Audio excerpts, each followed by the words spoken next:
নমস্কার। আজকে আমি বলবো যে নতুন যে সদ্যোজাত শিশু তাদের কী খাওয়ানো উচিত। তো বাড়িতে নতুন শিশু এসেছে, তাহলে সুখবর। কিন্তু আপনারা কি জানেন যে কী খাওয়ানো উচিত এই সদ্যোজাত শিশুকে? তো সেই নিয়েই বলবো। এই যে আমাদের যেমন ধরুন চিনির রস, তারপর হচ্ছে জল, মধু, কৌটোর দুধ, এগুলো খাওয়াবেন না, মোটেও খাওয়াবেন না। তাহলে কী খাওয়াবেন?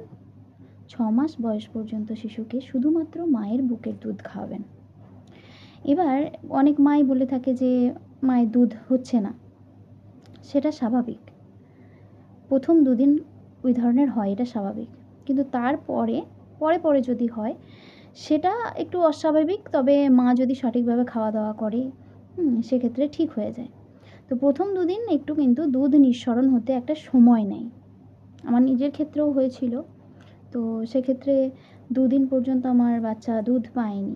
সামান্য যেটুকু জলের মতো পেয়েছে সেই খেয়েই কিন্তু ছিল। তখন আমার নিজের মানে মনে হয়েছিল যে আমি মা হবার যোগ্য নই।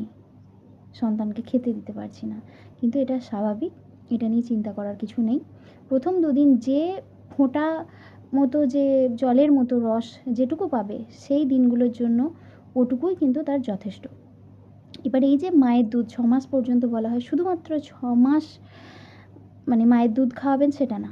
মায়ের দুধ ৬ মাস পর্যন্ত অবশ্যই খাওয়াবেন, অন্য কিচ্ছু না। কিন্তু ৬ মাস পর থেকে যখন বাচ্চা অন্যান্য খাবার খাবে তার সাথে ২ বছর পর্যন্ত মায়ের দুধটাও কন্টিনিউ করবেন। কারণ এই যে মায়ের দুধ, তার মধ্যে কিন্তু এতই পুষ্টিগুণ আছে, এত রোগ প্রতিরোধ ক্ষমতা আছে, যেটাকে বাচ্চাকে রোগ প্রতিরোধ ক্ষমতা বলুন, বেড়ে ওঠা বলুন, সঠিক সময়ে বুদ্ধিমত্তা, বিকাশ সবেতে কিন্তু সাহায্য করে। আর যদি ভাবেন যে কৌটোর দুধ খাওয়াবো বা সামান্য এখন পয়সা আছে বা মা কষ্ট করবে না, মায়ের ফিগার, এগুলো কিন্তু ভুল। কারণ মায়েরও কিন্তু শরীরটা ঠিক হয়। মা যত বাচ্চাকে দুধ টানাবে তত দুধ নিঃসরণ হবে। তার জন্য আপনারা যদি ভাবেন যে বাচ্চার দুধ হচ্ছে না, দুধ খাওয়াবোই না, বন্ধ করে দিই, তা না। আপনি যত টানাবেন তত কিন্তু দুধ নিঃসরণ হতে শুরু করবে। তাই দুধ না বেরোলেও বাচ্চাকে টানিয়ে যাবেন। দেখবেন আস্তে আস্তে সব ঠিক হয়ে যাবে। আর এতে কি না, যত বাচ্চা দুধ টানবে মায়ের কিন্তু শরীরের যে ক্ষয়গুলো হয়েছিল সেগুলো পূরণ হবে আস্তে আস্তে। যে জরায়ুটা আগের অবস্থায় ফিরে আসবে, রক্তক্ষরণ কম হবে। তাই বলবো, প্রথম ৬ মাস অবশ্যই শুধুমাত্র মায়ের দুধ খাওয়াবেন।